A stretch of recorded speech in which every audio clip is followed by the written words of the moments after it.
বড় পীর আব্দুল কাদের জিলানী মাহবুবে সুবহানী কুতুবে রব্বানী রাস্তা দিয়া চলতেছেন, একটা কুকুর সামনে দাঁড়ায় গেল। কুকুর ডাক দিয়া কয়, বড় পীর আমার কথার জবাব দিয়া তারপরে যাও, বলো তুমি ভালো নাকি আমি কুকুর ভালো? বড় পীর চিন্তায় পড়ে গেলেন, যদি বলি কুকুর তুই ভালো আমি খারাপ, আল্লাহর কোরআনের আয়াতের উল্টা হবে, কারণ বনি আদম হলো শ্রেষ্ঠ। যদি বলি তুই খারাপ আমি ভালো, তো অহংকারী আসিয়া যাবে। আর যদি বলি আমি খারাপ তুই ভালো, তো কোরআনের আয়াতের উল্টা হয়ে যাবে। এখন আমি খারাপও বলতে পারি না, ভালোও বলতে পারি না। ভালো বললে আমি নিজে ভালো বললে অহংকারী হবে, আমি নিজে খারাপ বললে তুই কুকুর ভালো বললে কোরআনের আয়াতের উল্টা হবে। আল্লাহর ওলি বান্দা মোরাকাবায় ঢুকলেন, আল্লাহ জবাব দিয়া দিলেন। এই জবাব পাইয়া ডাক দিয়া কয়, কুকুর কবরে যাওয়ার আগে আমি তোকে বলতে পারবো না আমি ভালো নাকি আমি খারাপ, কারণ আমাকে সবাই বড় পীর বলে ডাক দেয়, কিন্তু মরণের পরে আমার সামনে কিছু যাবে না।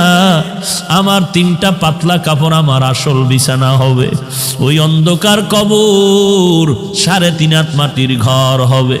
ওই কবরে যাওয়ার পরে সাথী নাই বাতি নাই, আল্লাহ পাকের 2 জন ফেরেশতা প্রশ্ন করার জন্য আসবে।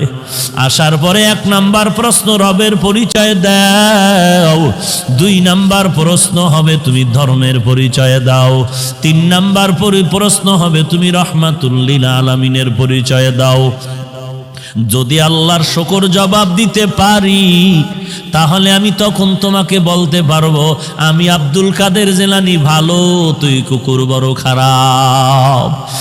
আর যদি ওই প্রশ্নের জবাব দিতে না পারি, তখন আমার কবর হয়ে যাবে জাহান্নামের আগুন। 1টা নয় 2টা নয়, 70 থেকে 99টা সাপ কবর ভরে যাবে, 2 পার্শ্বের মাটির চাপ।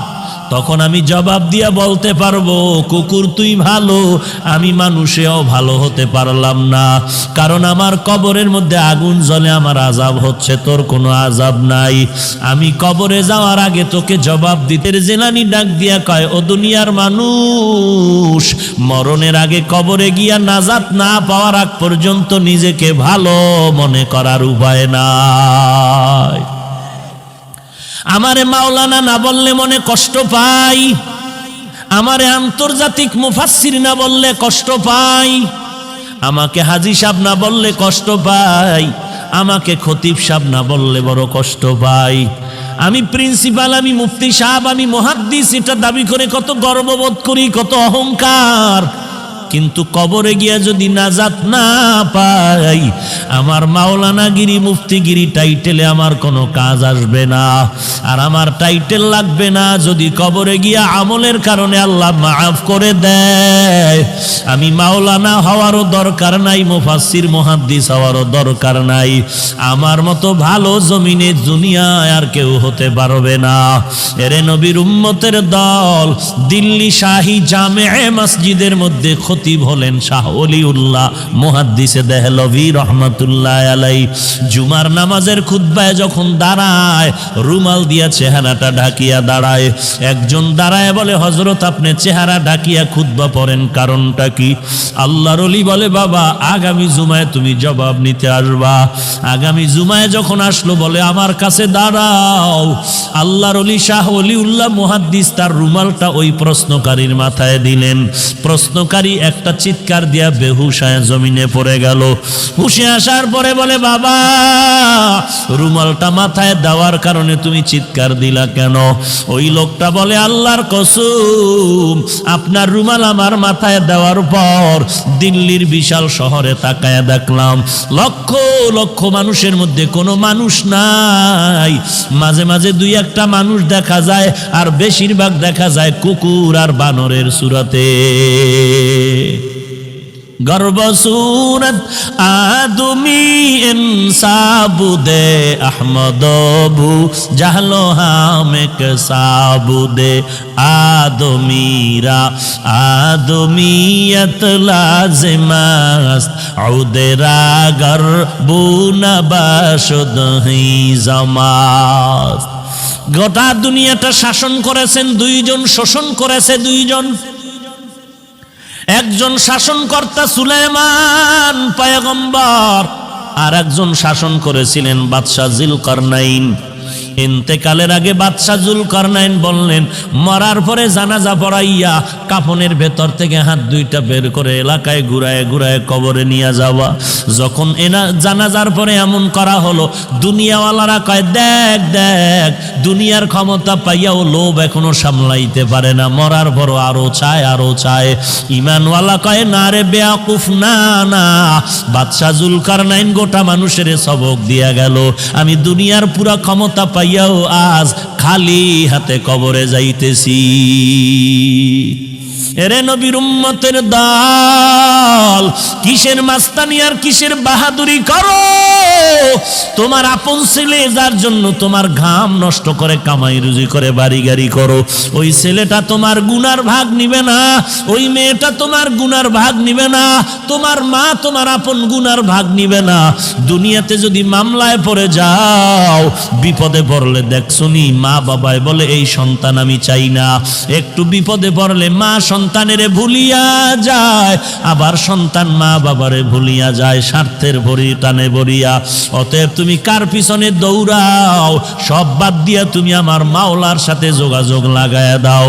আল্লাহকে ডাক দিয়া বলো, হে মালিক, দুনিয়াতে এই 70 বছর 60 বছর 40 বছর হায়াতে আমার প্রত্যেকটা সেকেন্ড আমি আমার দুনিয়ার লাইনে ব্যয় করলাম, বন্ধুর লাইনে ব্যয় করলাম, আমার খেলার মাঠের বন্ধুর পিছনে আড্ডা দিয়া সময় নষ্ট করলাম, লেখাপড়ার মাঠে আমার ছাত্র ভাই বোনের পেছনে সময় দিলাম, কর্মজীবনে আবার আমি টাকার পেছনে সময় দিলাম, আজান কানে আসছে মসজিদে যাই নাই, আলেম ওলামার মাইকির বয়ান আসছে বয়ানে যাই নাই, আল্লাহওয়ালারা ডাকছে আসো, মুয়াজ্জিন ডাকছে আসো, যাই নাই। ও আল্লাহ, সব জিন্দেগি বরবাদ করে ফেললাম। চোখ দুইটা বন্ধ করে তাকায় দেখি আমার আমল নামায় ভালো একটা নেক আমল নাই। ওরে বান্দা, আল্লাহ যদি জিজ্ঞাসা করে এমন একটা ওসিলা পেশ করো। আইয়ুব নবী এত বিছানায় অসুস্থ, সবাই পোকা পড়ার কারণে দুর্গন্ধে এলাকা ছাড়িয়া সবাই চলে যায়। আইয়ুব নবী এখন কাঁদতেছে, আল্লাহ সবাই আমারে ছাড়িয়া যায়, তুমি আমারে ছাড়িয়া দিও না রে আল্লাহ।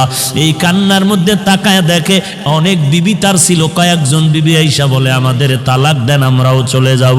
আইয়ুব নবী কান্না করে বলে, বিবিরা যাও যাও, আমার জন্য আমার আল্লাহ হলেন যথেষ্ট। এইবার আইয়ুব নবী ভাঙ্গা দিল নিয়ে কান্না করে বলে, ও মালিক, আমার আদরের আপন বিবিরা পর্যন্ত আমাকে ছাড়িয়া সবাই চলিয়া যাইতেছে, তুমি আমাকে ফালাইয়া দিও না, মেহেরবানি করে তুমি আমাকে কবুল করিয়া নিও। হঠাৎ আইয়ুব নবী তাকায় দেখে পায়ের কিনারায় একমাত্র বিবি রহমা বয়া বয়া কান্না করে। আইয়ুব নবী ইশারা করে বলে, বিবি সবাই গেল, তুমি কেন যাও না? ইউসুফ নবীর কন্যা রহিমা, কিন্তু আসল নাম রহমা, তুমি যাও। বলে, না না, আমাকে যেতে বলবেন না পয়গম্বর। কারণটা কি? বলে, আমি আপনার খেদমতে আমার জীবনটা কাটায় দিতে চাই। কারণ কি? বলে, হাসরের ময়দান তো বড় কঠিন, একটা নেকের টানে মা বাবায় জাহান্নামে যাবে, ছেলে মেয়েরা জান্নাতে যাবে, একটা নেকের ব্যবধানে অনেক সময় ছাত্র জান্নাতে যাবে, ওস্তাদরা জাহান্নামে যাবে, একটা নেকের টানে বক্তা জাহান্নামে যাবে, শ্রোতারা জান্নাতে যাবে, একটা নেকের ব্যবধানে ইমাম সাহেব জাহান্নামে যাবে, মুক্তাদিরা জান্নাতে যাবে, একটা নেকের ব্যবধানে দেখা যাবে পীর সাহেব জাহান্নামে যায়, মুরিদেরা আমল করিয়া জান্নাতে যায়। এরে নবীর উম্মতের দল, রহমা নামের বিবি কান্না করে বলেন, ওই হাসরের ময়দান এমন একটা ভয়ঙ্কর ঘর, একটা জায়গা, সূর্য মাথার উপরে নেমে আসবে, সূর্যের তাপে জমিনটা তামা হয়ে যাবে, ওদিকে জাহান্নামের আওয়াজ, ওদিকে আমার আল্লাহ তাআলার কুদরতের আওয়াজ। ওয়ামতাজুল ইয়াউমা আইয়ুহাল মুজরিমুন, এরে গুনাহগারের দল, নেককারদের থেকে তোরা আলাদা হয়ে যা। জাহান্নাম চিৎকার দিয়ে বলবে, রে মালিক, গুনাহগারগুলো সব আমার পেটের মধ্যে দিয়া দাও রে আল্লাহ। সূর্যের তাপে মানুষের গুনাহগারের মাথার মগজগুলো টাস টাস করে ফেটে যাবে, পায়খানার রাস্তা দিয়া পেটের নাড়িভুড়িগুলো পড়িয়া যাইবে। এমন কান্নার আওয়াজ, জাহান্নামের আওয়াজে হাসরের ময়দানটা থরথর করে কাঁপা শুরু হয়ে যাবে। ওরে নবীরা পর্যন্ত কান্নার আওয়াজ, শুধুমাত্র তোমার আমার নবী সিজদায় পড়ে কাঁদবেন, আল্লাহ জাহান্নামের ফিরাও, আমার একটা উম্মত যেন জাহান্নামে না যায়, আমার একটা উম্মত জাহান্নামে গেলে আমি নবী জান্নাতে যাব না। আল্লাহ বলবেন, নবী আপনি কাঁদবেন না, আপনি চিনিয়া চিনিয়া বাছাই করে করে আপনার উম্মতের জান্নাতে নেওয়ার চেষ্টা করেন। এরে নবীর উম্মতের দল, আমার নবী উম্মতের কেমনে চিনবেন? আম্মা জান আয়েশা রাদিয়াল্লাহু আনহা বলেন, কোটি কোটি মানুষের মধ্যে উম্মতের চিনবেন কি করে? আল্লাহর নবী বলেন, হে আয়েশা, বড় গাভীর পাল, গরুর পাল, বকরির পাল, ওই বকরির পালের মধ্যে যদি কোনো বকরির কপালে চাঁদের সাদা চিহ্ন থাকে, এটা চিনা কেমন কঠিন? বলে অনেক সহজ। বলে হাসরের কোটি কোটি মানুষের মধ্যে আমার যারা আসল উম্মত, ওযু বানাইয়া 5 বেলার নামাজ পড়বে, আমি নবী তাকায় দেখব ওযুর অঙ্গগুলো তাদের নূরের আলোতে ঝলমল ঝলমল করতে থাকবে।